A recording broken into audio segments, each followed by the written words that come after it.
On est dans un cadre organisé. Nous passons la parole à l'orateur du groupe radical, républicain, démocrate et progressiste. Monsieur Krabal a la parole. Merci, Monsieur le Président, Monsieur le Ministre, mes chers collègues.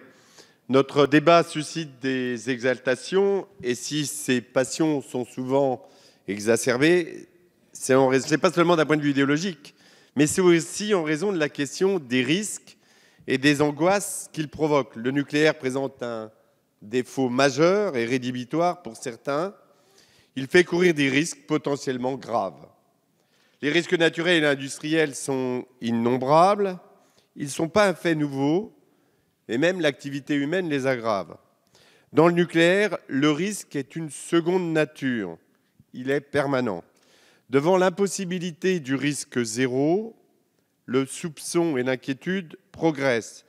Nous demandons la plus grande protection à la technique, qui devient elle-même source d'incertitude et d'angoisse. Pour limiter cet auto-entretien du risque, dans le secteur nucléaire, des acteurs indépendants remarquables sont chargés du contrôle, de la sûreté et de la protection, mais aussi de l'expertise. Je pense à l'ASN et bien évidemment à l'IRSN. Ces acteurs ont une histoire, leur rôle, leurs organisations, leur indépendance, leur mission ont beaucoup évolué dans les 10 et les 15 dernières années pour participer à la réduction maximale du risque. Ils ont une expertise qui est reconnue internationalement. Quelles que soient nos divergences, il me semble que nous devons nous rassembler pour dire que ces acteurs doivent pouvoir remplir leur mission dans les meilleures conditions possibles. C'est une des dernières recommandations de l'excellent rapport Brottes-Bopin que j'appuie volontiers en ma qualité de rapporteur budgétaire sur la mission 181, prévention et gestion des risques.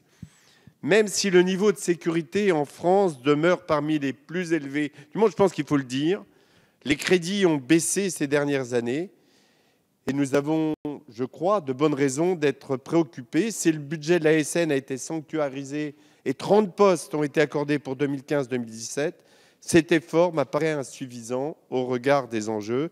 Monsieur le ministre, pouvez-vous nous dire comment vous comptez prioriser la mission primordiale de la sûreté nucléaire dans les prochains budgets? Merci.